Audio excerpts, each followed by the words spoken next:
അമ്പാടിക്കണ്ണന്റെ അൻപാർന്ന കഥകൾ അലയടിച്ചുയരുന്ന സപ്താഹം തിരുവിളങ്ങോനപ്പന്റെ തിരുനടയിലെ വിശേഷപ്പെട്ട ഒരു ചടങ്ങാണ്.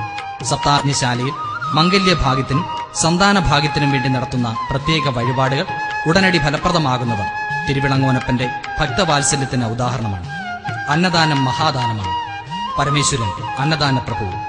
പരീക്ഷണത്തിനായി ചിമിഴിലടച്ച പാവമുറുമ്പിന്റെ ചുണ്ടിൽ പോലും സ്നേഹപൂർവ്വം ഒരു മണി അരി പകർന്നു നൽകിയവൻ. തിരുവിളങ്ങോനപ്പന്റെ തിരുനടയിൽ സപ്താഹ ദിനങ്ങളിൽ നടക്കുന്ന അന്നദാനത്തിൽ ആയിരങ്ങൾ പങ്കുകൊള്ളുന്നു.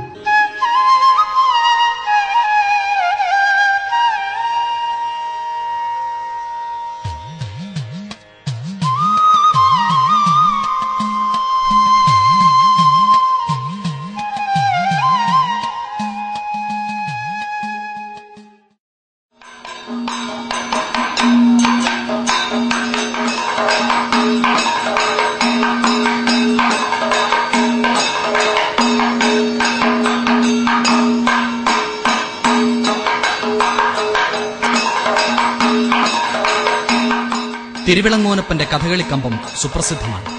മീനമാസത്തിലെ പൂയം കഥകളി ഏറെ വിശേഷപ്പെട്ടതാണ്. ക്ഷേത്രത്തിലെ പ്രധാന വഴിപാടുകളിൽ ഒന്നായ കഥകളി കാണുവാൻ സദസ്സിൽ ഭഗവാനും സന്നിഹിതനാകും എന്നാണ് വിശ്വാസം.